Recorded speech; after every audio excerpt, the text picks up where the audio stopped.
성경 한 장을 찾아볼게요. 요한계시록 1장입니다. 요한계시록 1장. 예.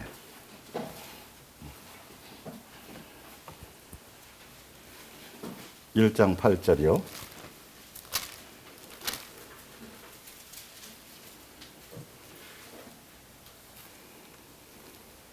요한계시록 1장 8절. 예. 주 하나님이 이르시되 나는 알파와 오메가라. 이제도 있고 전에도 있었고 장차 올 자요 전능한 자라 하시더라. 우리 21장으로 넘어가 볼게요. 요한계시록 21장. 예. 6절을 봅니다. 21장 6절. 또 내게 말씀하시되 이루었도다. 나는 알파와 오메가요 처음과 마지막이라. 예. 예수님의 예수사랑 예수 동행과 생명책과 짐승의 표 두 번째 시간입니다. 뭐 요한계시록 짐승의 표 뭐 이런 거 한다고 심각해질 건 아니고요. 예, 큰 적은 없어요. 근데 그러니까 이사야서에 4번 나오고 요한계시록에 3번 나와요. 이 내용이 알파와 오메가라는 건 요한계시록에만 3번 나오고 처음과 마지막이라는 건 이사야서에 4번 나오는 거예요. 이 요한계시록이라는 건 마지막 종말이라는 그 자체에만 포커스 맞춘 게 아니에요. 창세로부터 모든 것에 예언된 것의 성취의 결과를 전체를 통틀어 얘기해요. 그래서 요한계시록의 처음과 나중, 처음 내가 계획했던 것들을 나중에 뭐 했다? 이루었다라는 뜻이에요. 그래서 희한하게 요한계시록에는 어린 양, 예수님 그 어린 양의 피로 언약했던 이스라엘 백성의 처음 출애굽할 때 그 에덴 동산에서 가죽옷을 입혔던 것처럼, 예, 그 어린 양이라고 다른 표현은 없어요. 어린 양이란 어린 양. 창세전의 계획, 요한계시록. 근데 이 성경의 기본적인 베이직을 알지 못하고 자꾸 어떤 거기 한 부분에만 뭔가 초점을 맞추면 이게 어그러져요. 그 순간 그거 보면 맞는 것 같은데 전체 흐름에 맞지 않는 부분이 표현이 굉장히 많이 있다라는 거예요. 그래서 제가 전천연설, 무천연설, 뭐 세대주의 종말, 그다음에 뭐 수많은 어떤 이론을 많이 있잖아요, 설들이. 성경은 그런 얘기를 하려고 써놓은 것이 아니라고 제가 말씀드렸고, 생명책을 중심으로 정리하는 요한계시록이라는 제가 말씀을 드렸을 때 사실은 그걸로 끝나는 거예요. 알고 보면 가장 확실한 거는 그 안에 벌써 사실 다 있어요. 자, 요한계시록 13장을 볼게요. 예. 그래서 오늘은 제가 주석을 한 장을 더 해놨어요. 제가 주석을 바탕으로 제가 이 말씀을 전하는 게 아니고요. 주석은 나중에 여러분을 위해서 제가 그냥 참고하라고, 정통적인 일반적인 주석이 다 맞지는 않아요. 선택해야 될 것들도 있어요. 그래서 주석을 중심으로 제가 말씀드리는 게 아니라 아직도 동행을 알지 못하고 또 성경에 대한 전반적인 걸 아직 들어보지 못한 분들을 위해서 일반적인 정통적인 교회가 정상적인 성경을 볼 때 어떻게 표현되는지에 대해서 제가 참고하라고 제가 써놓은 거예요. 저는 주석을 중심으로 가지 않고 성경 자체로 가고 또 설명을 좀 보충해 드릴게요.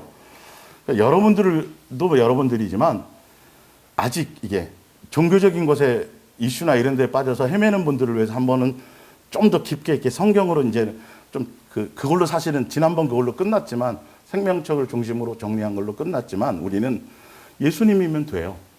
그 외에는 의미가 없는 거예요, 사실은요. 그 얘기를 하는 건데 이제 한번 이제 설명을 드릴게요. 자, 13장 8절을 볼게요.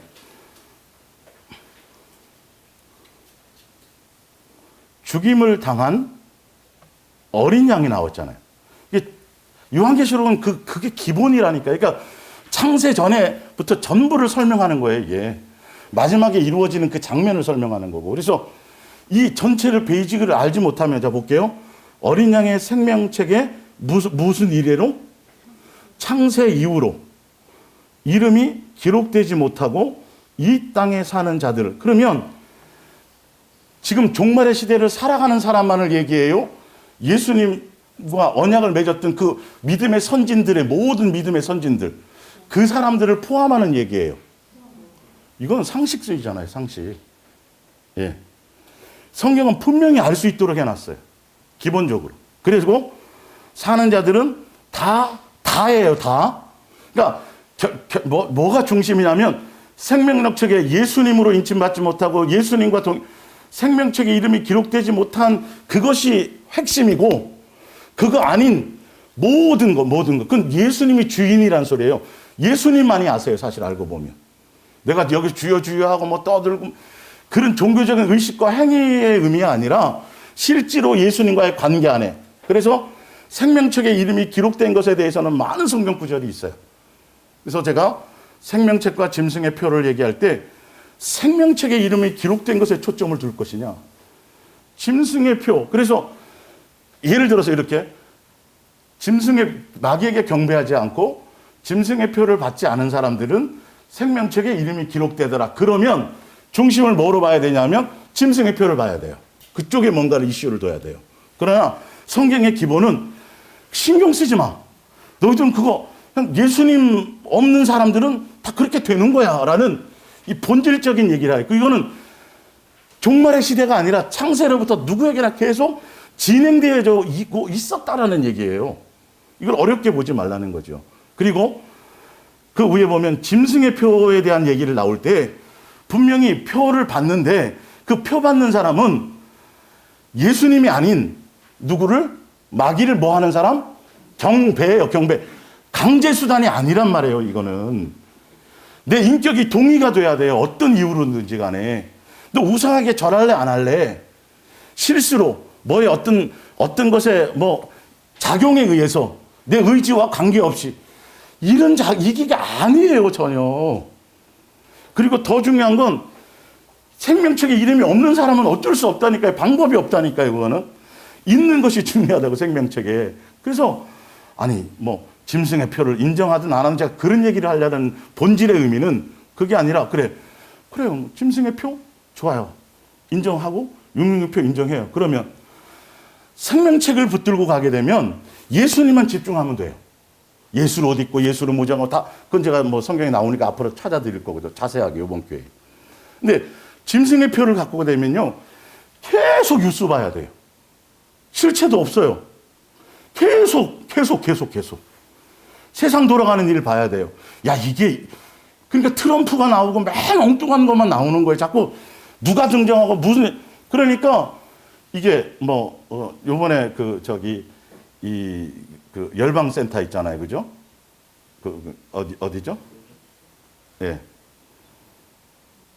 예, 뭐, 그쪽이나, 신사도 운동하는 쪽이나, 또 구원파에도 몇 있어요? 권땡땡파, 그쪽의 사람들이 중국, 예, 그 이사야 49장인가 뭐, 시간 되면 나중에 찾아드리고요. 그러니까, 신천지나 이런 데는 요한계시나 동방을 동쪽에 놓느냐라. 하나님의 교회도 그래요. 이 시대에 뭔가를 딱 접목시켜가지고 절대 그런 거 아니잖아요. 이게 상식선으로 봐도. 이스라엘에서 적그리스도가 나오고 중국과 아시아가 연합이 돼서 전쟁이, 그게 3차 대전이고 무슨 자꾸 붉은 용을 또 중국이라고 대입을 시키고 백투더 예루살렘. 그래서 여러분 상식적으로요, 유대인의 구원과 이방인의 구원은 나뉘면 안 돼요. 창세 아브라함 자체로부터 벌써 아브라함과 이스라엘 백성과 언약하기 전에 이방인들의 구원에 대해서 먼저 돼 있고요. 로마서나 기타 고린도전서나 쭉 보면 예수님으로 말미암은 이방인과 유대인과의 담을 헐었다고 그래서 안 헐었다 그랬어요. 헐었어요. 근데 옛날엔 니네들이 계기였고 옛날엔 네가 이방인이었는데 이제는 한 민족이 되었어라고 하나를 얘기하고 있다는 거예요. 더군다나 요한계시록에서 얘기할 때는 더더군다나 그게 이원화시키면 안 돼요. 구원 자체를, 이 부분을 하나로 교회라는 것으로 통일해야 되지 맞는 거예요. 성경적인 배경이 그래요. 자, 그렇다면 보세요. 제가 오늘 그래서 이 부분을, 이 모든 사람들에게 명제를 던지는 거예요. 여러분, 구원받는 수가 요한계시록에 14만 4천이라고 나와 있어요, 안 나와 있어요? 숫자가. 나와 있죠. 그러면 14만 4천만 구원받는 게 맞아요? 맞아요, 안 맞아요? 근데 왜 그건 그렇게 해석해요? 예? 분명히 성경에 나왔어요. 14만 4천이라고. 근데 그건 상징적이라 분명히, 누가 얘기하는 거예요? 신천지나 얘기하고 그 숫자를 따지는 거잖아요. 여러분, 이렇게 중요한 부분인데도 사실은, 이렇게 중요한 부분인데도 14만 4천은 상징이고, 예, 무엇을 대표하는 것이고, 짐승의 표 666이나 이런 거는 이거는 실제 사건이라고 보는 성경에 수많은 것들이 있잖아요. 기본 바탕을 보면. 왜 14만 4천이, 왜 14만 4천이 실제의 사건이 아니라 영적 의미고, 라는 걸 여러분 성경으로 증명할 수 있어야 될 거 아니에요. 신천지한테 얘기하면 알려드려야 될 거 아니에요. 자, 일단, 이제, 그래서 여러분들이 하여튼 뭐 하든 안 하든 간에 중요한 건 성경대로 생명책에 이름이 기록된 사람들은 받지 않다라고 돼 있으니까 온전히 예수로 옷 입고 예수로 무장하고 예수님, 그 예수님만 선택할 것이냐 아니면 그것도 하고 세상 돌아가는 근데 사실 666표라는 짐승의 표라는 실제적인 것을 누가 제대로 제시해 준 사람이 있어요, 없어요? 계속 바뀌었잖아요, 시대가. 예? 2차 대전 때는 그게 3차 대전이라 그랬었어요. 히틀러 나왔을 때는 히틀러가 적그리스도라 그랬어요. 한때, 두때, 세때, 다니엘서에 나오는 그 때를 계산하다가 꼭 날짜 계산하고 뭔가를 정황을 계산하고 뭐 어떤 시대를 계산하다가 이단들이 한두 번 예수님 재림하는 걸 실수한 적이 없어요. 한두 번이 아니에요, 그게. 거기에 초점을 두면 정확한 날짜보다 자꾸 어떤 그거 신경 쓰지 말고 도둑같이 오니까 나 예수로 무정하고 그냥 그렇게 오늘이란 날 이렇게 사는 거야 라고 거기에 초점을 맞추고 가야 되는데 현상을 따라 자꾸 가게 되면 예수님을 놓치고 그래서 휴거를 강조하는 거예요. 그럴듯하죠. 근데 휴거 강조하면서 뭐라 그러는지 아세요? 첫째 부활에 참여하지 못하면 어떻게 해요? 그래요. 아, 두렵죠. 그러면 첫째 부활에 참여하는 방법은 얘기해 주냐? 안 얘기해 줘요. 제시 안 해줘요, 결론은. 그 얘기만 하는 거예요. 그래서 더 참여하는 못하는 사람들은 바로 이렇게 고통을 당하고 뭐 고난, 그 두려움이라는 그런 것을 준다. 근데 요한계시록은 아버지와 자녀의 양육의 관계로 보면 성경적인 모든 뉘앙스를 봐도 그런 두려움이 아니에요. 그래서 예수님 자체가 요한계시록이나 기타 뭐 어떤 시대를 막론하고 두려워하면 하늘나라 들어가요, 못 들어가요? 못 들어가요. 두려워하면 누구와 관계가 없는 거예요? 예수님과 사랑하는 관계에 온전하지 못하다고 돼 있어요. 자, 그러면 666표 실체도 없고 누가 뭐라고 정확하게 제시해서 얘기한 것이 한 번도 맞은 적이 없어요. 그러면 그거를 뜬금 잡듯이 그걸 붙들고 살 것이냐, 예수님을 붙들고 살 것이냐, 여러분 선택하셔야 되는데,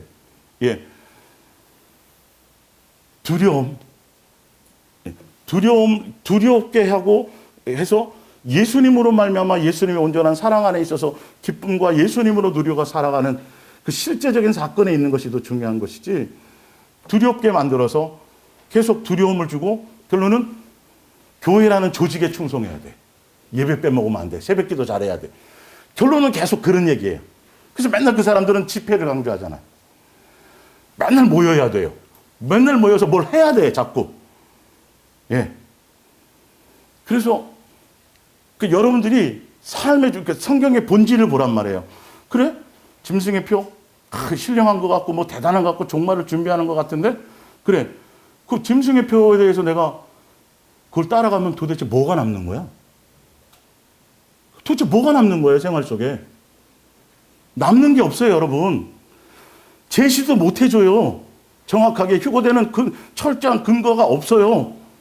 근데 성경엔 요한계시록의 기본은 예수님으로 두루마리를 빨고 흰 옷을 입고, 근데 흰 옷은 뭐죠? 성도들의 옳은 행실. 그리고 또 구체적으로는 이제 뒤에 요한계시록 찾아야겠지만 예수 어린 양이 인도하시는 대로 따라가고 잘 따라간 사람, 이렇게 돼 있어요. 이런 삶의 기본적인 것을 향해 우리가 따라갈 수 있도록 그런 것에 초점을 두고 가야 되는데, 대단한 얘기라고 자기 체험으로 언제 꿈에 나타나는데 계시에 뭐 했는데 어떤 일이 벌어진다더라, 누가 그러니까 하다못해 우리나라 대통령 고소하고 미국 대통령 선거까지 신경을 쓰고 있잖아요, 지금. 안 그래요? 여러분, 당장 여러분의 삶에서 예수님 붙들기도 사실 쉽지 않은데, 예수사랑 예수동행의 본질은 예수님이어야 돼요. 그리고 제 얘기가 아니라 성경에 수없이 그 얘기밖에, 대충인 줄 알았더니 아니에요. 세상에 대한 염려 걱정도 하면 안 되고 어떤 것도 아니어야 돼요. 오직 누구여야 돼요? 제가 한 말이 아니잖아요. 옛날에는 그냥 뭐 봉사하고 뭐 하고 막 주일 안 빼먹고 뭐 이 정도인 줄 알았더니 성경을 봤더니 그 정도가 아니에요. 더 땅의 것은 아예 뭐 하지도 말라? 생각하지도 말라. 생명이 예수님께 달려 있으니 그 예수님을 향하여서 온전히 온 전심을 다해서 예수님을 사랑하고 온 마음을 다해서 그것에 초점을 두라고 성경은 분명히 얘기하고 있다는 거죠. 자, 어쨌든 그래서 제가 계시록 7장을 볼게요. 계시록 7장. 그리고 여러분들이 이제 주석 달아드리는 종이 하나 더 있죠. 예, 그거를 제가 막 여기 박사학위 3개나 달린 막 가운을 입고 막 엄청난 스펙이 있고 그리고 막 손수건만 던져도 능력이 나가고 수많은 사람이 저를 따르는 목사라고 그러면 굳이 이렇게까지 얘기 안 해도 알 거예요. 그죠? 몇 마디만 던져도 저 목사님 그렇지 않은 것이 전 너무도 감사해요. 제가 여러분을 설득시키려고 지금 저 말씀을 전하는 사람이 아니에요. 그냥 전달하는 사람이에요. 그냥 제 지위를 가지고.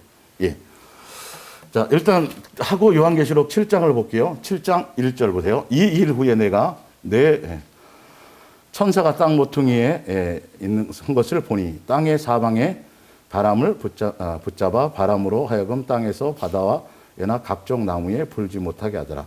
2절에 또 봄에 4절부터 볼게요. 요한계시록은요.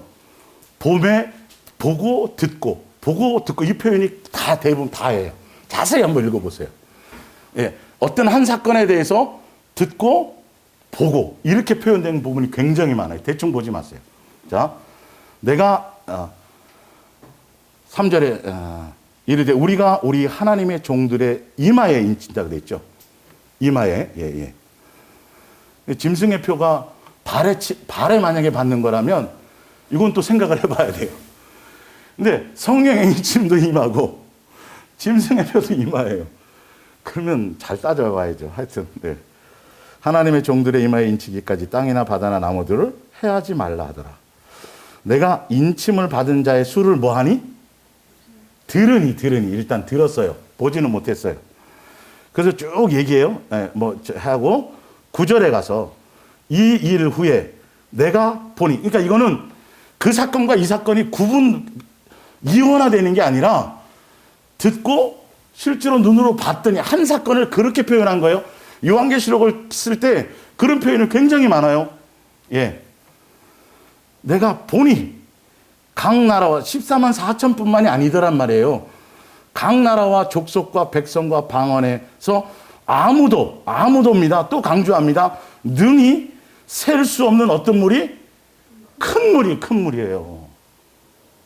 그래서 신천지자들에게 이걸 들이대면요. 답변을 못해요, 사실은. 근데도 안 믿어요. 답변을 못하면서도 안 믿어요. 14만 4천이라고 그러면 이방인만 구원받는다는 소리예요, 여러분. 우린 여기 해당이 없다는 소리잖아요. 14만 4천을 실제의 숫자라고 얘기한다면. 그래서 이제 제가 주석 따라드리는 것 한번 가보세요. 일반 교회의 정통적인 주석은 어떻게 표현되고 있냐면, 각 나라와 족속과 백성과 방언에서 거기에 대한 뜻을 설명하는 각 나라의 족속과 백성과 방언은 앞서 언급된 14만 4천과 본절 하반절에서 언급되는 셀 수 없는 무리를 연결하는 표현이다 이렇게 돼 있어요. 그리고 이렇게 요한이 중복적으로 표현한 것은 14만 4천이라는 숫자가 영적인 의미의 수임을 암시함과 동시에 구원의 문이 모든 민족에게 열려져 있음을 나타내기 위한 것으로 보인다. 안 그러면 우리는 요한계시록에 와서는 우리는 해당이 없어요. 그러면 구원에 해당이 없는 말이에요. 이게 그걸 인정해버리면. 그래서 아무라도 능히 셀 수 없는 큰 물이 본문에 누구를 의미하는가에 대해서는 이거를 세 가지로 이제 생각하는 사람들이 있어요. 그러니까 주석도 뭔가 답을 못 내요. 그런 이제 보세요. 큰 무리가 14만 4천이라는 수로 상징된 자들과 동일인이라고 해석을 하는 사람이 있고, 옛날의 신학자 중에 혹자는 14만 4천과 구별하여 14만 4천은 유대인을 가리키고 본문은 큰 환난 가운데서 구원받은 이방인들을 가리킨다고 해석하는 경우도 있고요. 세 번째요. 혹자는 본문이 큰 환난 때 짐승에 의해 죽임을 당한 순교자들을 가리킨다고 해석한다. 그러나 세 가지 견해 중 첫 번째 견해가 가장 뭐하다? 타당하다라고 이렇게 되어져 있어요. 자, 그리고 요 내용과 똑같이요. 14장 3절로 가보세요. 요한계시록. 그래서 14만 4천에 대해서 먼저 설명을 드리려고 그래요. 이게 상징의 수라는 걸, 영적 의미라는 걸. 여러분들 다 아시면 신천지를 만나도 두렵지 않을 거예요. 일단 이것부터 깨트리면. 자, 또 내가 뭐라고 돼 있어요? 보니. 예. 지금은 본 거예요, 실제로. 어린 양이 어디 산에서요? 14장 1절에 시온산, 제가 시온산 설명드릴게요. 섰고 그와 함께 14만 4천이 서 있는데 그들의 이마, 자, 아까는 이마에 인쳤다 그랬고 지금은 이마에 뭐가 돼 있다 그래요? 이름이 쓰여져 있대요. 같은 얘기인데 그러니까 상징이란 말이에요, 이게. 그리고 현대어 성경으로 보면 이마에 인쳤다는 걸 낙인 찍었다고 얘기해요. 그리고 여기 이름이 쓰여졌다는 건 소유권을 얘기하는 거예요. 근데 이게 여기만 있는 게 아니라 짐승의 표 그리고 짐승의 뭐 이름이라고 돼 있어요. 그거 똑같이 반대적으로 그렇게 표현되어 있어요. 13장으로 이제 가보시면 짐승의 표 또 짐승의 이름. 예. 그러니까 똑같은 것을 가지고 인쳤다라고 표현하고 또 영적인 의미로 소유를 아버지와 아들의 소유를 얘기하고 무슨 말인지 알겠죠? 그걸 실제로 여기에 뭐 박는다니 뭐 집어넣는다니 이건 너무도 어린아이 같은 생각이라니까요. 여러분 그 외국 사람들이 우리나라 사람들 대화 중에 가장 놀래고 충격받는 게 뭐냐면 너 죽을래 이거예요. 그 사람들은 그냥 죽인다는 뜻이잖아요. 우리는 막 친하게 놀다가도 농담 너 죽을래 이러잖아요. 진짜 죽을라는 거예요? 예? 아유 늙으면 죽어야 돼. 내가 이걸 진짜 죽고 싶다는 거예요? 아니잖아요. 어떤 의미와 뉘앙 이런 것처럼 이 성경에는 그런 거 굉장히 많다니까요. 선악과를 지금 선악과 실제로 과일이 있어요, 없어요? 없잖아요. 그러나 영적인 의미로 있어요, 없어요?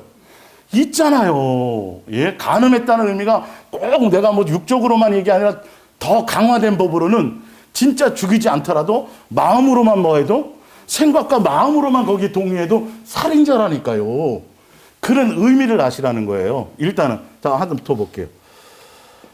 그래서 서 있는데 그들의 이마에는 어린 양, 어린 양의 이름과 그 아버지의 이름을 쓴 것이 있더라. 내가 하늘에서 나는 소리를 뭐하니? 또 보고 여기 또 들었어요. 들었더니 많은 물소리와도 같고 큰 우레소리와도 같은 내가가 그러는 소리는 검은 고 타는 자들이 그 검은 고를 타는 것 같더라. 자들이 그 검은 3절에 그들이 보좌 앞과 내 생물과 장로들 앞에서 새 노래를 부르니 땅에서 속량함을 받은 사람이에요.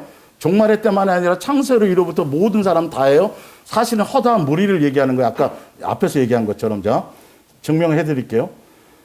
속량을 받은 14만 4천 밖에는 능히 이 노래를 배울 자가 없더라. 자, 그러면 14만 4천이 실제의 사건이라면 이방인들만 구원받는다는 소리예요.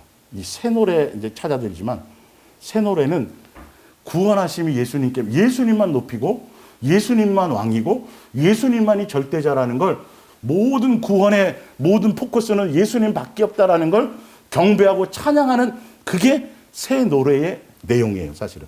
그리고 새 노래의 의미는 옛날 마귀의 종로로 타던 것에서 예수님으로 어린 양의 피로 말미암아 정결함을 받았고 생명책의 이름이 기록된 예수님의 자녀들 그 노래를 얘기하는 거예요. 그들이 부르는 노래. 어떤 새로운 작곡의 의미가 아니라 진짜 예수님과 온전한 관계가 형성된 것을 그 자체를 얘기하는 거예요. 근데 제 얘기가 아니라 성경에 있는 걸 제가 이제 찾아 드릴게요. 예. 자, 근데 그들은 없더라. 이 사람들은 여자와 더불어 뭐 하지 않은 거? 여자가 뭐예요? 세상이죠, 세상, 이건. 끝없이 나오잖아, 이런 표현들이요. 예. 자. 그러니까 예수로 정결해지고 옷 입은 것을 얘기해요. 행실이 온전한 자들을 얘기한 거고요, 다. 예. 여자와 더불어 더럽히지 않고 순결한 자라. 어린 양이 어디로 인도하든지 따라가는 자며, 사람 가운데서 속량함을 받아 처음 익은 열매로 하나님과 어린 양에게 속한 자들이니 그 입에 거짓말이 없고 흠이 없는 자들이라, 이렇게 되어져 있어요. 자, 그러면 14장에 아까 어린 양이 어디에 섰다고 되어 있어요? 시온산. 자, 히브리서 12장을 찾아보세요.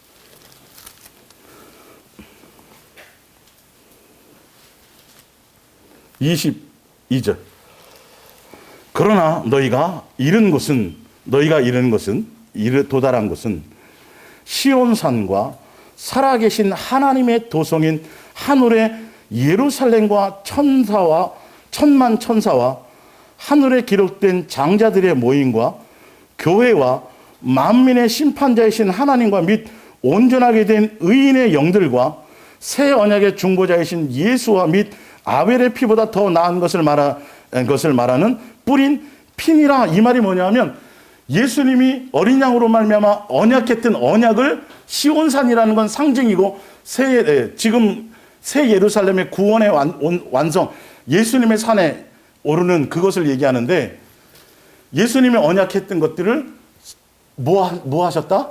요한계시록에서 완성하셨다라는 거예요. 그건 14만 4천만을 얘기하는 게 아니라 전 무리를 다 얘기하는 거예요. 아까 지금 시온산에 섰다라는 그 의미가. 예. 히브리서 아까 12장에 그 얘기가 왜 나왔는지 전후는 여러분들이 집에 가서 읽어보셔서 하시고, 그러니까 요한계시록 14장에 나오는 또 이마에 인침 말하는데 14만 4천인데 14만 4천만 새 노래를 부르더라 라는데, 자, 그러면 새 노래를 찾아볼게요. 예. 이제 그거는 이제 프린트물로, 아까 제가 드렸던 그 프린트물로, 예.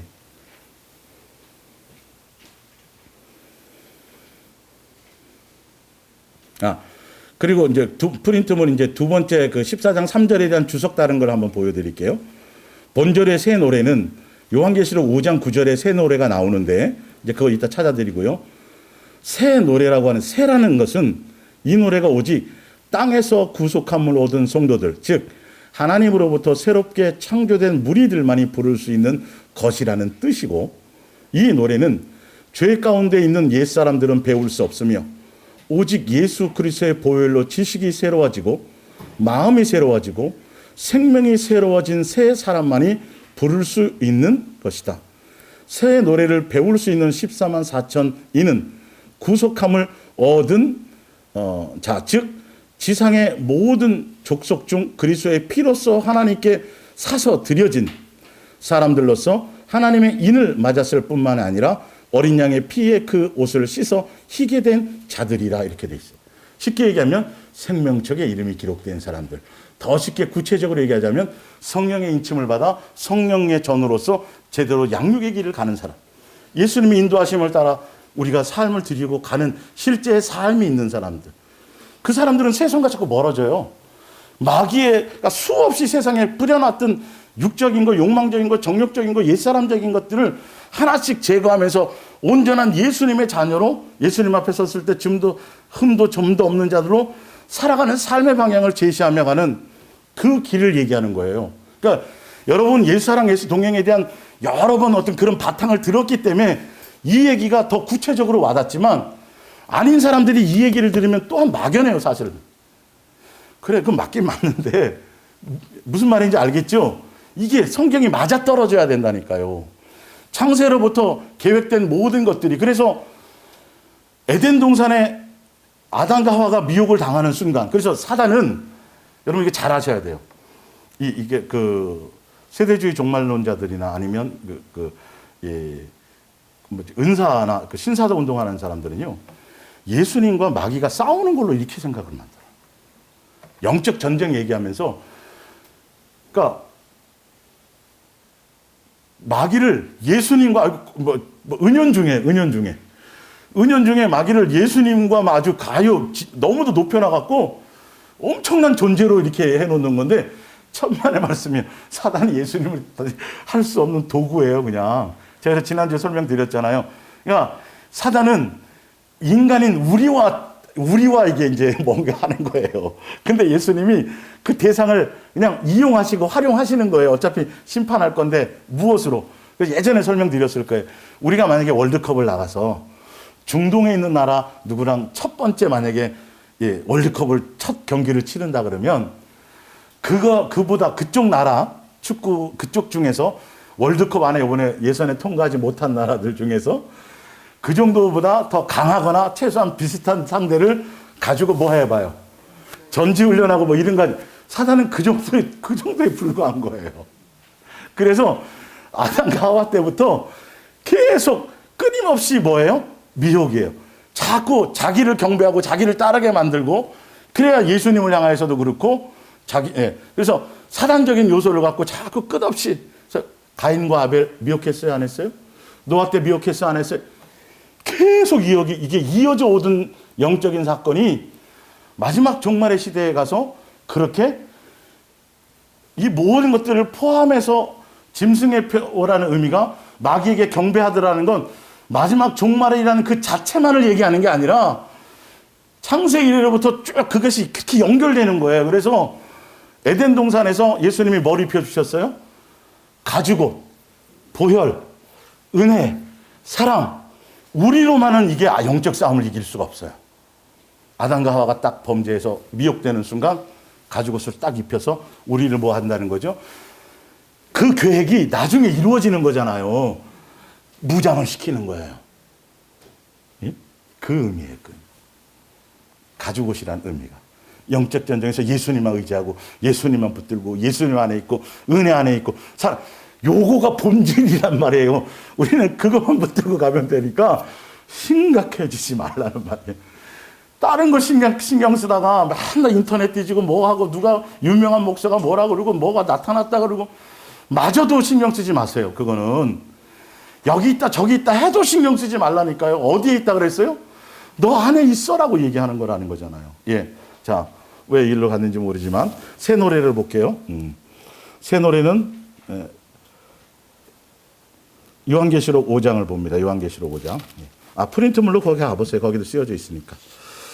그 두루마리를 취하심에 네 생물과 24장로들이 그 어린 양 앞에 엎드려 각각 검은 거와 향이 가득한 큰 대접을 가졌으니 이 향은 성도들의 기도라. 그들이 새 노래를 불러 이르되, 새 노래를 불렀는데 새 노래, 요한계시록 14장에는 새 노래가 뭐라고는 안 띄어져 있었어요. 배우는 자가 없더라고 돼 있고, 근데 여기는 새 노래를 불렀는데 그 노래의 내용이 뭐냐 하면 누르마기를 가지시고 인봉을 떼기에 합당하시도다. 그러니까 예수님을 높이고 어린 양으로 죽었지만 그분이 죄인으로 어린 양으로 죽었지만 요한계시록에서 새 노래라는 건 그분이 뭐다? 왕이다, 구세주다, 메시아다. 그것을 선포하고 높여드리는 걸 얘기해요. 그 본질의 내용은 새 노래라는 것.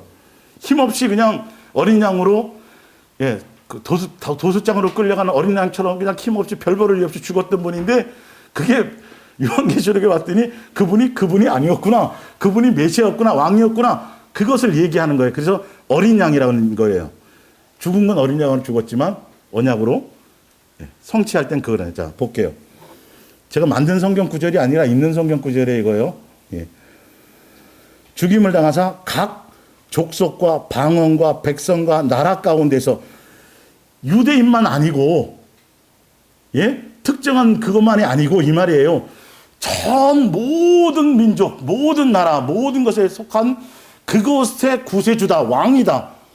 그 뜻을 얘기하는 거예요. 새 노래라는 의미가. 자, 가운데서 사람을 피로 하나님께 사서 하나님께 드리시고 그들로 우리 하나님 앞에서 나라와 제사장들을 삼으셨으니 그들이 땅에서 왕노릇 하리로다 하더라.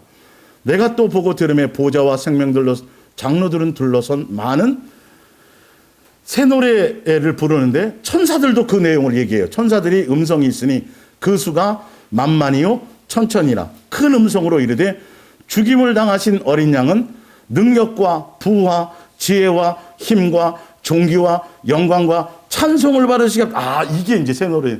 예수님을 제대로, 예수님 외에는 다른 절대적인 분이 없습니다.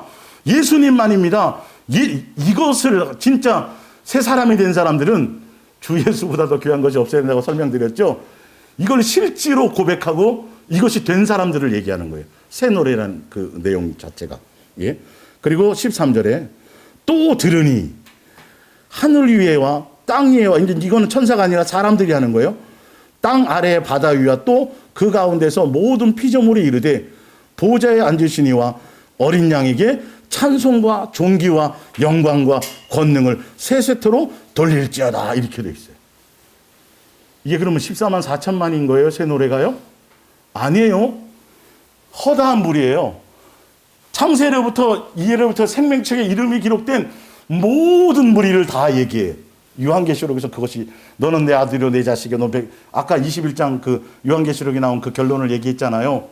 그것을 창세로부터 우리를 뭐로 삼으려는 거, 자녀로 삼으려는 걸, 그걸 이루는 거예요. 끝까지. 그래서 창세로부터 지금까지 계속 수많은 미혹이 계속 진행되어졌지만, 너 나 경배할래? 나 섬길래? 예수님 섬길래? 계속 이거의 이슈였는데, 그때마다 이긴 사람들, 그 사람들은 생명책 이름이 기록되고 짐승의 표. 자, 그러면 히브리서 12장 잠깐 가볼게요. 뭐 이렇게 가보는 데가 많아요, 그죠?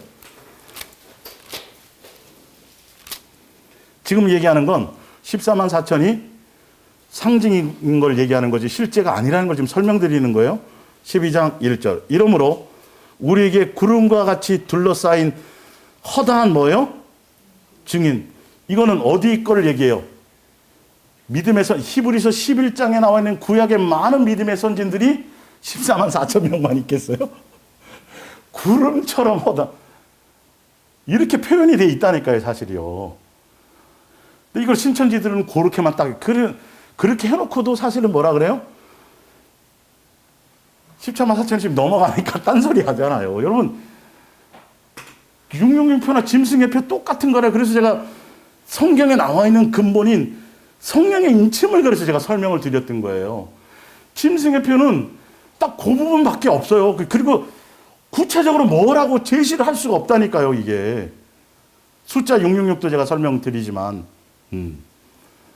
자, 그리고 이제 프린트물로 다시 돌아가서요. 예.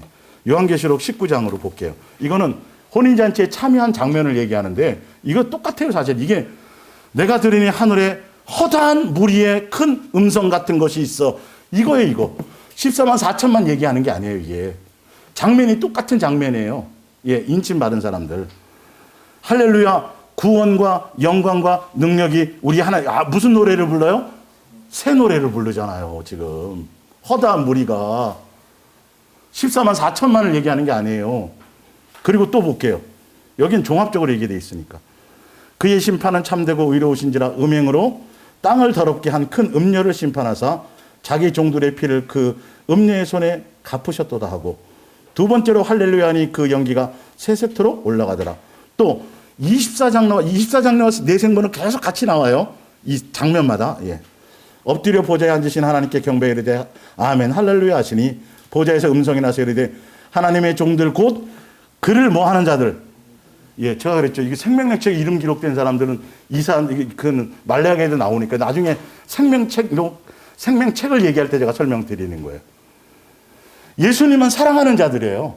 예수님만 경외하는 자들이에요. 예수를 옷 입은 자들이에요. 다 같은 표현이에요. 새 사람이에요, 이 사람들은. 온전한 사람이에요. 예수님을 닮은, 예수님의 장성한 분량에 이른 사람들을 얘기해요. 예.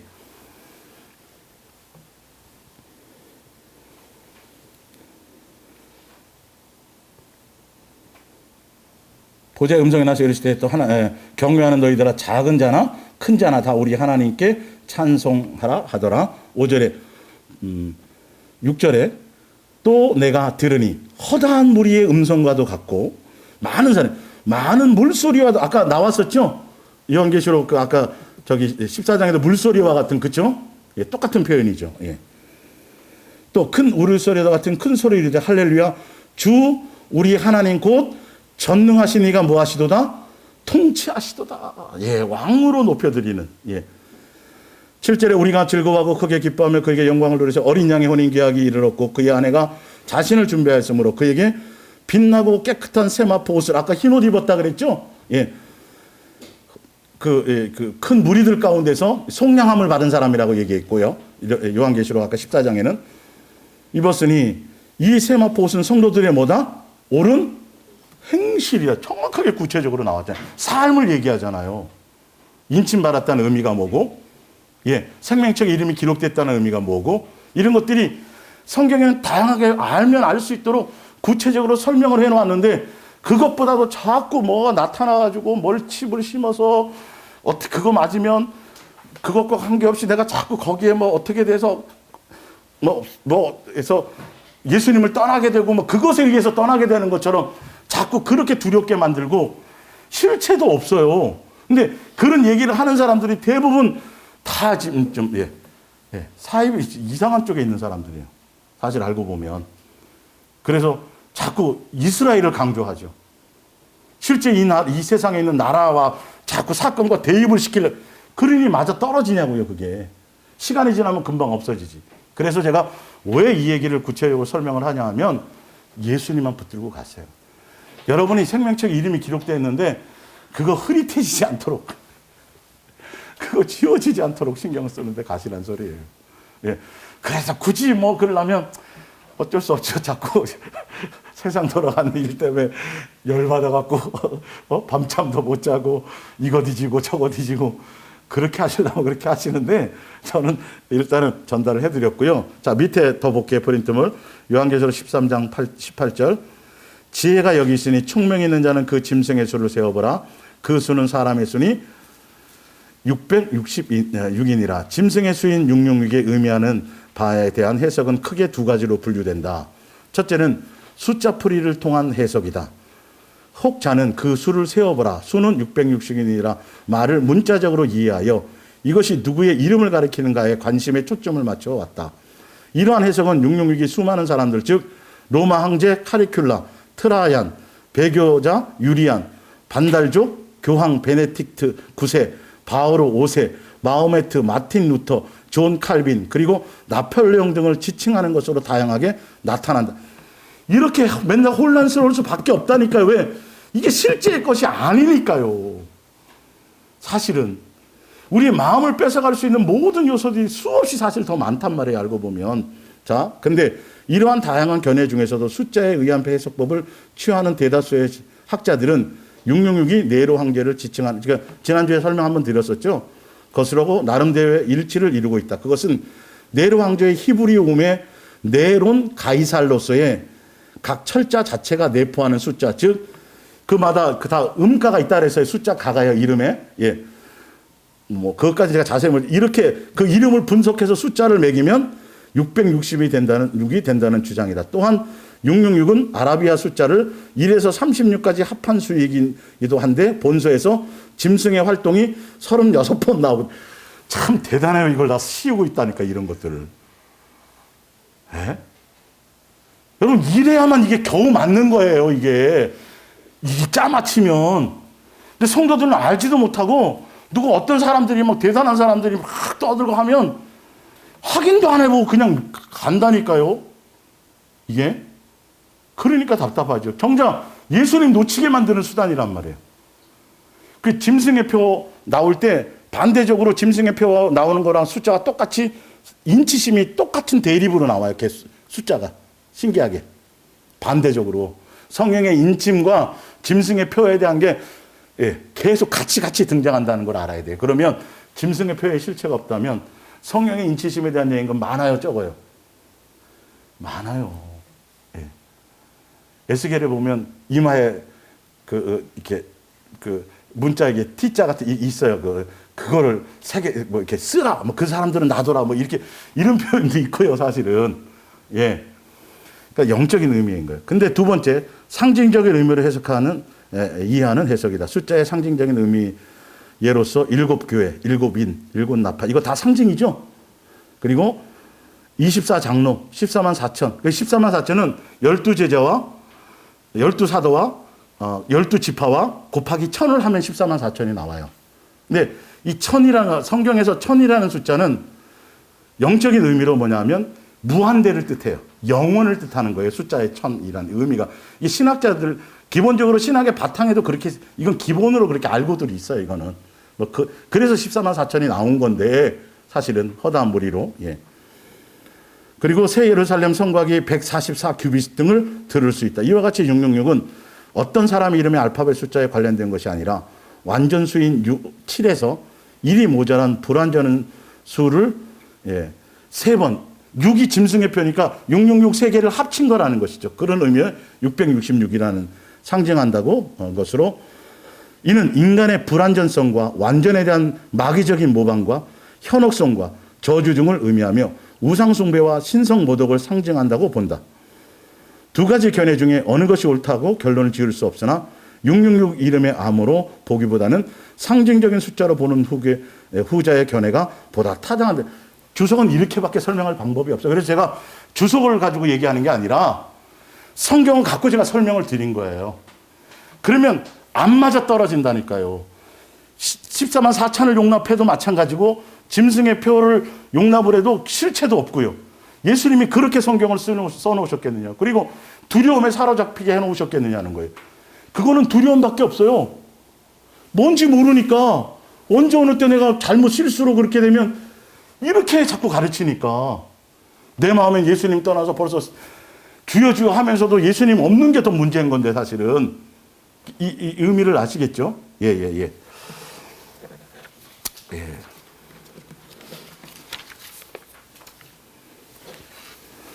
그래서 아까 이제 가죽옷이 인간의 불완전한 인간, 6이라는 인간의 불완전한 것에 가죽옷이 누구? 예수님은 이를 더해서 온전해지는 거예요. 안식에 들어가는 거. 굳이 표현을 해도 영적인 의미로 7이라는 것을 영적인 의미로 설명하자면, 그러니까 666은 인친다라는 건 현대 성경에 보면 낙인 찍는다. 여러분 말 같은 데 보면 내 소유입니다라고 찍고, 그리고 이제 요한계시록 아까 13장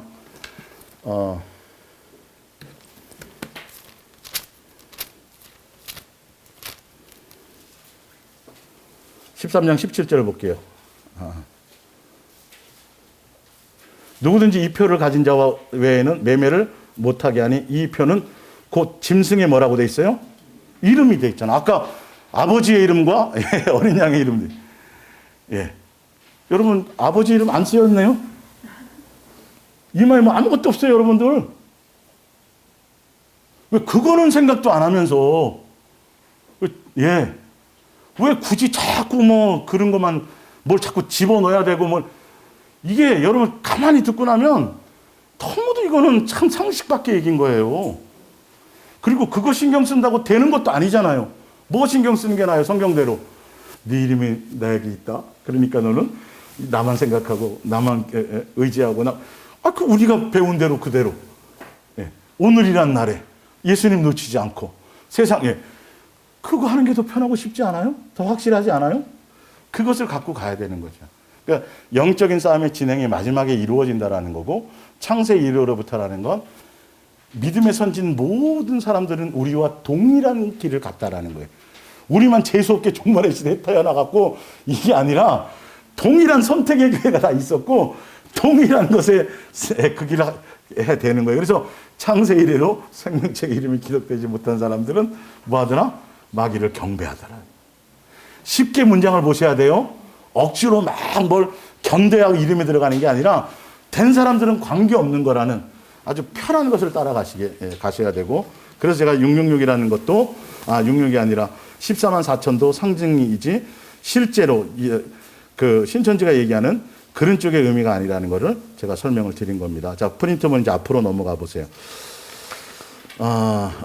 앞으로가 아니라 자, 그냥 두 번째 뒷장으로 넘어가 보세요. 뒷장으로 넘어가서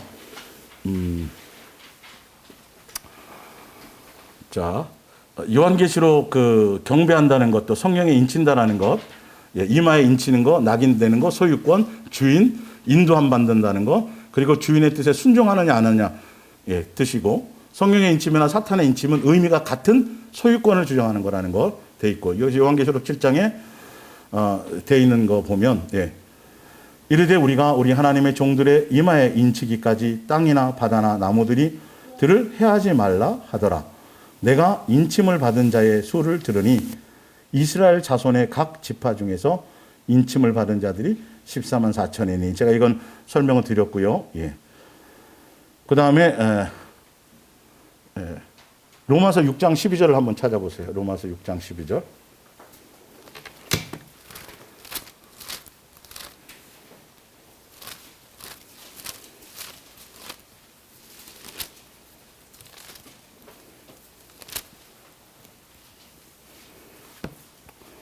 그러므로 너희는 죄가 너희 죽을 몸을 지배하지 못하게 하여 몸의 사욕에 순종하지 말고. 인침 받았다라는 건, 성령의 인침 받았다는 건 누구에게 순종해야 돼요? 성령의 인도하심 따라. 근데 성령의 인침 받지 못한 사람들은 계속 옛사람의 모습 그대로 생활, 구체적인 행동 강령을 알려줘야 될 거 아니에요, 도대체. 인침이라는 의미가 뭔지를. 예. 또한 너희 지체를 불의의 무기로 죄에게 내어주지 말고 오직 너희 자신을 죽은 자 가운데서 다시 살아나신 자 같이 하나님께 드리며 너희의 지체를 의의 무기로 하나님께 드리라. 죄가 너희를 주장하게 못하리니 이는 너희가 법 아래 있지 아니하고 어디 안에 있다? 은혜 안에. 성령의 인침 받아서 성령의 인도함을 받는 사람들은 오히려 율법이라는, 이스라엘 백성의 구약의 율법이라는 것을 우리 의로 이루려고 했던 그 안에 있지 않고 더 강화된 법, 사랑을 완성한 예수 그리스도의 사랑과 은혜로 말미암아 그 법을 뛰어넘어서 더 자유의 율법처럼 살게 되는 건데, 그러면 세상에 속한 내 정과 욕심에 속하고 내 감정과 기분과 나로 말미암은 것들에 대해서 지배받으며 살아갔던 것들이 누구로 말미암아 살아가게 된다?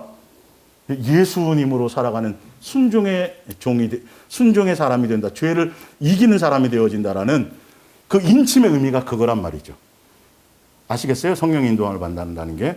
자, 프린트물로 다시 돌아가서 요한계시록 9장을 또 봅니다. 3절. 또 황충이 연기 가운데로부터 땅 위에 나오매 그들이 땅에 있는 전갈의 권세와 같은 권세를 받았더라. 그들에게 이르시되, 땅을 해하게 하고 땅에 많은 독과 같은 땅을 많이 해하게 하고 하는 권세를 받은 사람이 일어났는데 그들에게 직접 말씀하세요.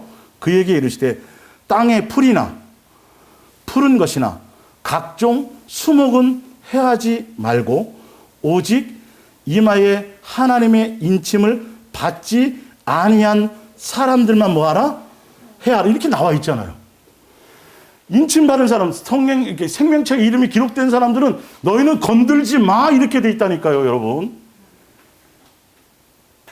아까도 읽어드렸지만 땅에서 왕노릇한다라는 게 예수님의 인침을, 성령의 인침을 받고 예수님의 자녀로 성령의 전으로 살아가는 사람은 이제는 마귀의 종로로 타지 않기 때문에 이 땅에서도 실제로 예수님이 이기신 것처럼 우리도 이기며 사는 왕권을 가지고 살아가는 거나 똑같다고요. 근데 그 왕권을 자꾸 예수 이름으로 명하노니 뭐가 올지 자꾸 세상에 모은 걸로 권세로 사용하려니까 문제죠, 이게.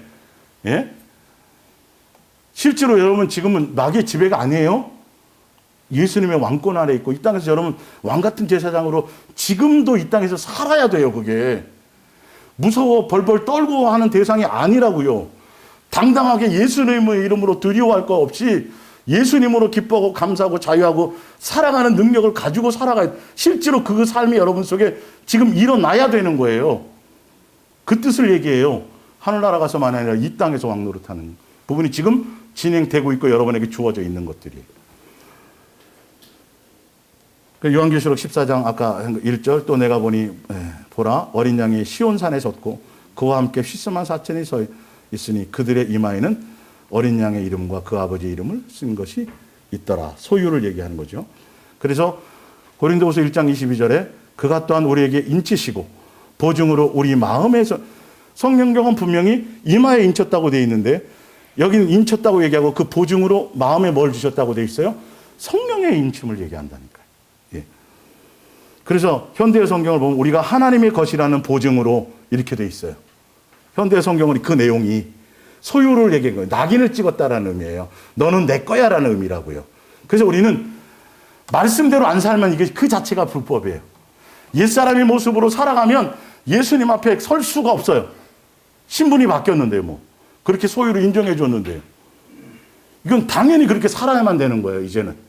성경대로 살아가는. 그것을 예수님께서 그 말씀대로 살 수 있도록 우리를 이끌고 가시는 대로 자 따라서 순종해서 가는 것을 얘기해요. 그게 흰옷 입은 사람들이에요. 그래서 삶이 바뀐 사람들이에요. 다 이게 같은 얘기로 연결이 돼야 되는 것이죠. 보증으로 우리에게 인을 치시고 우리의 마음속에 뭘 주세요? 성령을 주셨습니다. 자, 이제 고린도전서 2장 이 부분의 7절을 제가 현대어 성경으로 보여드릴게요. 예. 성령이 인친다라는 의미를 수없이 많지만 고린도전서 2장 7절부터 읽어드릴게요. 우리가 말하는 지혜는 하나님께서 일러주시는 지혜입니다. 우리를 하늘의 영광으로 이끌어주시는 하나님의 지혜입니다. 이 계획은 감추어져 있었지만 이미 천지가 창조되기 전부터 우리를 위해 마련된 것입니다. 그러니까 예수님에 대한 그 비밀과 이 부분에 대한 계시, 예수님 이거는 감추어져 있던 건데 창세전의 계획이 예수님으로 말미암아 지금 드러나는 것들을 얘기해요. 그래서 요한계시록에도 창세 이래로 어린 양의 이 부분을 얘기하는 게 지금 그래서 성령으로 말미암아 제대로 알고 제대로 예수님의 계시로 제대로 아는 사람들은 부분적인 것에 매이지 않고 성경 전체에 대한 부분을 알게 된다라는 거예요. 예수님으로 말미암은 모든 것들을. 자, 이 사람들의 이 세상의 집권자들은 이런 걸 알 리가 없죠. 아무리 똑똑하고 학문적이고 공부 많이 하고 책 많이 보고 그래도 영적인 실제적인 사건의 일들에 대해서 이들이 예수님이라는 존재를 왜 물어보니까 목수의 아들이지. 별 볼 일 없이 생겼지. 뭐 하나 흐뭇한 것도 없지.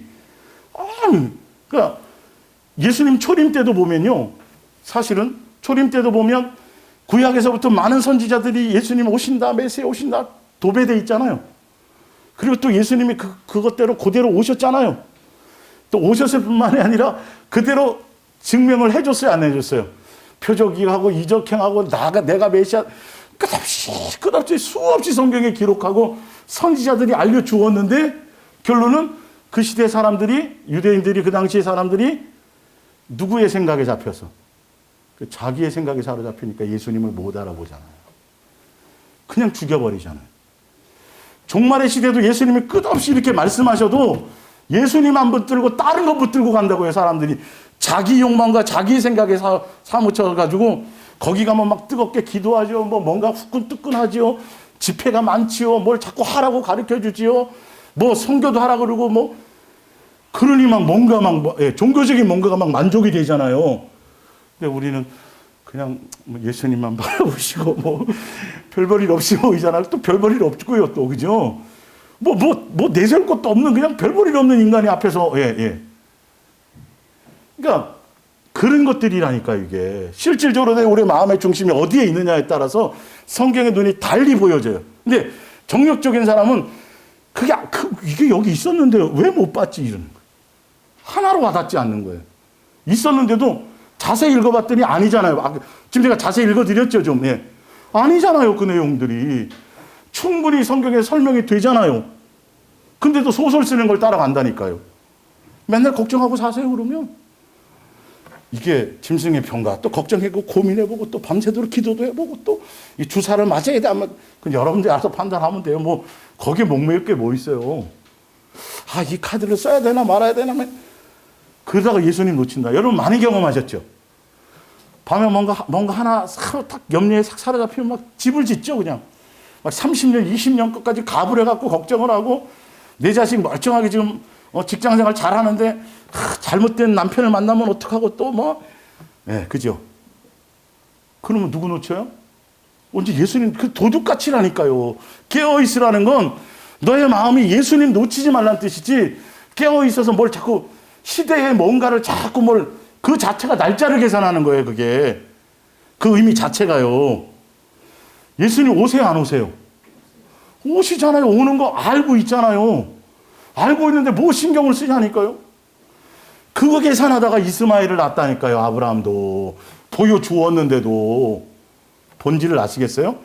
제가 이 제목을 선택해서 여러분들에게 전달하려는 본질은 이게 맞다 저게 맞다 이것보다도 더 더 기본적으로 더 양보해도 영적인 의미를 봐도 그거는 미혹인 것이지 결과가 없는 얘기들이라는 거예요. 그러니까 그런 거 떠들면 아예 꺼버리세요. 신경도 쓰지 마세요. 그거는 미혹당하는 일들이에요. 없어요, 결과가. 그리고 수없이 그런 열매를 맺어왔어요. 거기에는 정신없이 일해야 돼요. 돈 갖다 내야 되고 목사를 뭐 높여야 되고 다 시스템. 안 그러면 안 된다니까요, 그게. 안 그러면 안 그래. 제가 만약에 여러분 그렇게 하면 여러분들 더 많이 모여요, 여기요. 더 많이 모여요. 근데 이게 뭐 하라고 얘기도 안 해주지. 근데 진짜 얘기하는 거예요. 부드럽게. 누구만? 예수님. 그거 놓치지 마시라는 거예요.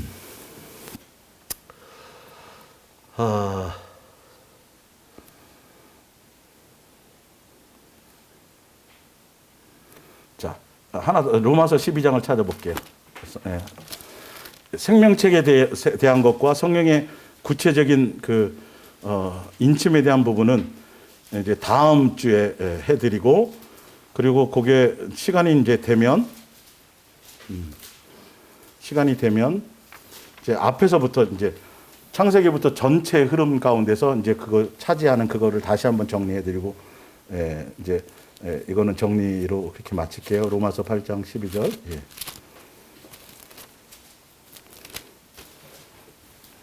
그러므로 형제들아, 우리가 빚진 자로 돼 육신에게 져서 육신대로 살 것이 아니라 너희가 육신대로 살면 반드시 죽을 것이로되 영으로서 몸의 행실을 죽이면 살리니 무릇 하나님의 영으로 인도함을 받는 사람들은 곧 하나님의 아들이라. 너희는 다시 무소하는 종의 영을 받지 아니하고 양자의 영을 받았으므로. 이 종의 영이 뭐예요? 네. 마귀의 종로로 타며 미혹되었던 것들을 얘기해요. 그리고 에베소서 2장 1절에는 세상 권세 잡은 자를 따랐더니 이렇게 돼 있어요. 여러분들이 살아가는 삶의 방향과 모든 것들이 세상 풍조를 따라가면 그게 마귀의 표를 받은 거예요. 짐승의 표를 받은 거예요. 마귀의 소유가 된 거예요. 이게 마귀를 경배하는 거예요. 에베소서 2장에. 그건 다음에 이제 할 때 할게요. 하여튼 그런데 영으로서 몸의 행실을, 영으로서 뭘 죽여요? 몸의 행실을 죽이면 살리니 무릇 하나님의 영으로 인도함을 받는 사람들은 곧 하나님의 아들이라. 너희는 다시는 무수하는 종의 영을 받지 아니하고 양자의 영을 받았으므로 우리가 아빠, 아버지라고 부르짖느니라. 성령이 친히 우리와 더불어, 우리의 영과 더불어 우리가 하나님의 자녀인 것을 뭐 하신다? 증언하신다. 이게 인치신다라는 거예요. 그래서 그분이 나의 아버지인 것이 믿어지는 거예요. 그분의 아버지인 것이 믿어지고 나를 양육하는 것이 믿어지기 때문에 사람의 눈치를 보지 않아요. 사람에게 잘 보이려고 하지 않아요. 고난의 길로 이끌고 가셔도 감사해요. 오히려 기뻐해요. 예, 그리고 내 속에 있는 더러운 것들이 드러나고 옛사람의 어떤 것들이 드러날 때 그냥 코 빠뜨리지 않고 뭐 해요? 감사하고 기뻐하는 거예요. 아, 예수님이 나를 지금 양육하고 계시구나. 나를 다스리고 계시구나. 예. 그래서 세상에 먹을 거, 입을 거 이런 것도 걱정, 염려, 근심해요? 안 해요? 안 해요. 하나님과 재물을 겸하여 섬기려고 생각해요? 안 해요? 안 해요. 그분이 뭐니까? 아버지인 것이 내 속에 뭐가 되니까? 인쳐주시니까. 성령의 능력은 그거예요. 던지면 뭐 고쳐주고 쓰러지고 그건 마귀도 속인다니까요. 끝없이. 그래서 종말에 대한 것을 두려워할 것을 두려워하지 말라고 성경은 돼 있고, 종말에 뭘 조심하라고 돼 있어요? 거짓 선지. 근데 정작 거짓 선지자는 신경도 안 쓰고 두려워하지 말라는 것을 두려워하면서 짐승의 표를 붙들고 있다니까요, 사람들이. 보세요. 나중에 이제 요한계시록 볼 때 계속 거짓 선지자가 뭐냐면 세상에 사랑하게 만드는 거예요. 세상의 욕망에 빠지게 만드는 거죠. 세상과 짝하게 만드는 거고, 번영신약을 따라가게 만들고, 결론 누구에게 경배하게 만드는 거예요? 예, 세상과 마귀에게.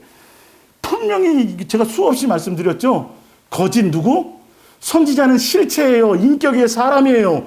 말씀을 갖고 교회 안에서 역사하는 사람이, 이게 가장 위험한 사람이라니까. 이렇게 던져야 되나? 아니, 성경대로 제가 전하는 거예요. 저도 마찬가지고 자유할 수가 없어요.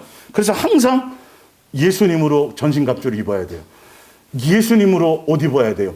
예수님이에요. 다 예수님 안에, 그 은혜 안에 있어야, 가죽 옷이 입혀져야 세상을 통해서 모든 것들이 와도 다 보호막이 되는 거죠. 예수님의 사랑과 예수님의 은혜 안에 있을 때 그 사랑에서 끊을 수 없는 거예요. 이게 예수님, 자, 한 가지만, 한 번만 더 찾고 오늘은 마칠게요. 요한복음 10장을 보세요. 요한복음 10장을 제가 이 부분을 읽는데 눈물이 나서 어쩔 수가 없었어요.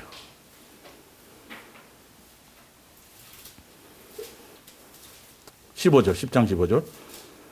아버지께서 나를 아시고 내가 아버지를 아는 것 같으니 나는 양을 위하여 목숨을 버리노라.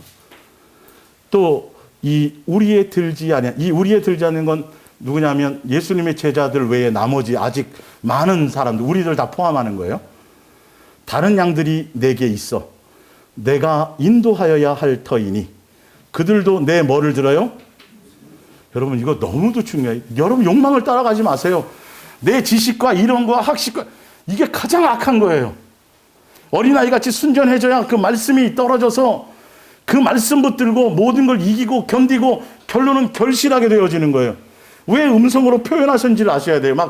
뭘 이렇게 이 얘기가 아닌 게 아니라 이 말씀의 의미, 말씀의 텍스트, 캐논, 이 안에서 역사하시는 그걸 벗어나지 않는 그래야 많은 표적과 이적과 내 영적인 개인적인 경험과 많은 사람들의 어떤 거짓 선지자들이 말씀을 갖고 미혹하는 그 수많은 것들에 넘어가지 않고 누구만 붙들 수 있어요? 예수님만 붙들 수 있어요. 잘 보세요. 예. 내가 목숨을 버리는 것은 그것을 내가 다시 얻기 위하여 함이니 이로 말미암아 아버지께서 나를 사랑하시느니라. 이를 내게서 빼앗는 자가 있다는 것이 아니라 내가 스스로 버리노라. 나는 버릴 권세도 있고 다시 얻을 권세도 있으니 이 계명은 내 아버지께서 받으노라 하시니라. 이 말씀으로 말미암아 얘기하고, 자 22절에 못 알아들어요. 이 얘기를. 예수님이 양이고 목자라고 하는 것들을 오히려 귀신 들렸다고 하니까. 그리고 예루살렘의 수전절이 이르니 때는 겨울이라. 예수께서 성전 안 솔로몬 행각에서 거니시니 유대인들이 애워싸고 이르되 당신이 언제까지나 우리 마음을 의욕하게 하려 하나이까. 그리스도이면 밝히 말씀하소서 하니. 예수님이 말씀 안 하신 게 아니에요. 예수께서 여파리실 때 내가 너희에게 말하였을 때 뭐 하지 않았어요? 믿지 않았어요. 내가 내 아버지의 이름으로 행하는 일들이 나를 증거하는 것이거늘 너희가 내 뭐가 아니므로 예수님의 양이 아니라 자기 고집대로 가는 거예요. 이스라엘 백성에게 수없이 말씀해 주시잖아요. 본인들이 미혹당한 거예요. 마음을 다른 데 빼앗기니까. 사상에 빼앗겨버리고 우상이라는 것을 빼앗겨버리니까. 자, 내 양은 내 음성을 뭐하며? 들으며 나는 그들을 알며 그들은 나를 뭐하느니라? 예수님 따라가셔야 돼요. 말씀 따라가세요. 유명한 사람 따라가지 마시고요. 사상 따라가지 마세요. 이게 그냥 들려지는 거지. 제가 여러분들을 설득시켜서 예수 사랑 예수 얘기를 저는 설득하러 이 자리에 서 있는 사람이 아니에요. 저는 제 지위를 벗어나지 않고 거기에 다른 것을 심지 않고 다른 뭔가를 첨가하지 않고 주시는 대로 이게 잘 이해하셔야 돼. 또 이걸 그 의미를 내가 뭐 엄청난 그 뜻이 아니라 다른 어떤 그냥 말씀 그것에 전달하는 그 내용 그 자체에 있지 이걸 통해서 뭘 이루려는 사람이 아니란 말이에요. 근데 그 말씀을 통해서 자기의 뭔가를 이루려고 성경을 전하는 사람들이 대부분이란 말이에요. 알고 보면 따라가 보면 이거는 뭐 하라는 소리예요? 아무도 신경 쓰지 말고 누구 따라가라는 거죠?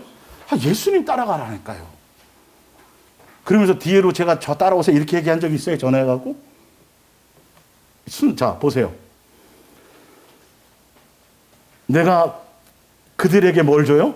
영생을 주노니 영원히 멸망하지 않을 것이요. 또 그들을 내 손에서 빼앗을 자가 없느니라. 그들을 주신 내 아버지는 만물보다 크심에 아무도 아버지 손에서 빼앗을 수 없느니라. 나와 아버지는 뭐다? 하나다.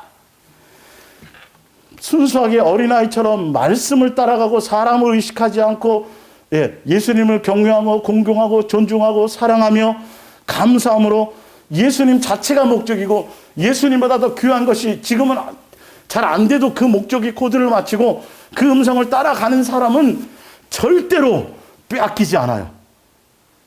마귀를 경배하지 않아요. 예수님을 따라가라고 돼 있잖아요. 듣기만 하지 말고 따라가는 데 있으라니까요. 제가 농담 아닌 농담 같은 진짜 항상 얘기하죠. 여러분 나그네처럼요. 개나리 보쯤만 지고 갈 생각으로 좀 마음을 좀 많이 다시 한번 말씀드릴게요. 살림살이 좀 한번 비워보세요. 제발 쌓아놓지 마시고. 2년 전에 어떤 권사님 이제 원주에 왔다가 제가 잠깐 대화 나눌 때 그분이 최근 2달 전에 전화를 하셨어요. 서울에 상계동에 계신 분인데.